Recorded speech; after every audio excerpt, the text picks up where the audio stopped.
Join me as I challenge myself to eat like Mitahara for a week and see if it really helps me stop overeating.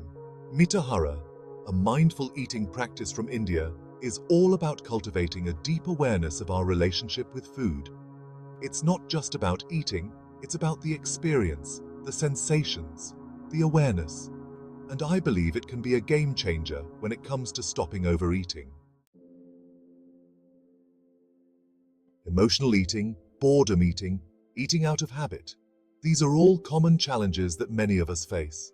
We've all been there, standing in front of the open fridge, searching for that perfect snack to satisfy our emotional craving, or devouring an entire pizza by ourselves because we're just so stressed out.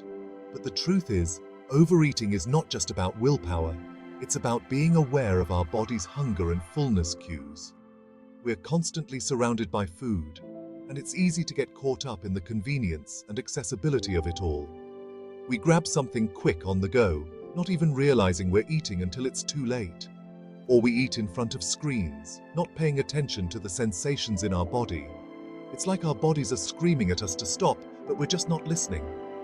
And then there's the societal pressure to clean our plates, to finish everything that's served to us. It's like we're programmed to think that wasting food is bad, but overeating is somehow okay. But the truth is, it's not okay.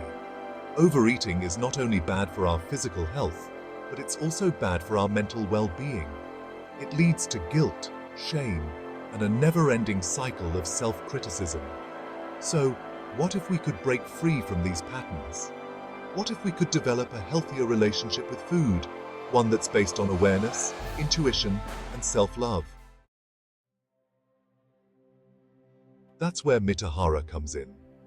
At its core, Mitahara is about mindfulness. It's about paying attention to the experience of eating, savoring each bite, and honoring our body's hunger and fullness cues. It's about recognizing that food is not just fuel, but an opportunity to nourish our bodies and connect with the world around us. One of the key principles of Mitahara is portion control. It's about eating until we're satisfied, not stuffed. It's about recognizing that we can always have more, but we can't always undo the damage of overeating. And it's about choosing food that's whole, nutrient-dense, and soul-nourishing. Another important aspect of Mitahara is the importance of food quality. It's about recognizing that the food we eat is not just fuel, but a source of energy and vitality.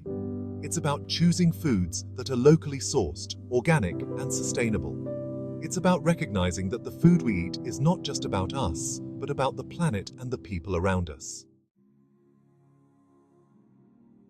I have to admit, when I first started practicing Mitahara, it was tough. I had to relearn how to eat, how to listen to my body, and how to trust myself. But the results were profound. I started to feel more connected to my body, more intuitive about my hunger and fullness cues. I started to enjoy food again, not just as a source of pleasure, but as a way to nourish and care for myself. I remember this one time when I was at a dinner party, and they served this huge, elaborate meal. In the past, I would have probably eaten way too much, feeling obligated to finish everything on my plate. But this time, I took a different approach. I ate slowly, savoring each bite, and paying attention to my body's hunger and fullness cues. And you know what? I stopped when I was satisfied, not stuffed. I didn't feel guilty or ashamed, and I didn't overeat. It was like a weight had been lifted off my shoulders.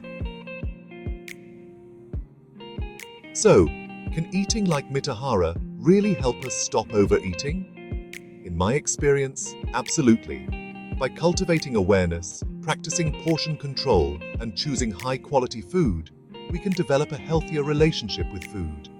We can break free from the cycle of overeating and guilt, and start nourishing our bodies and souls. Thanks for joining me on this journey of exploring Mitahara and its benefits in preventing overeating. Take a moment to reflect on your own eating habits and ask yourself, are there any changes you can make to cultivate a healthier relationship with food? And if you have any experiences with overeating or mindful eating, please share them with me in the comments below. Don't forget to check out my other videos for more tips on mindful eating and self-love.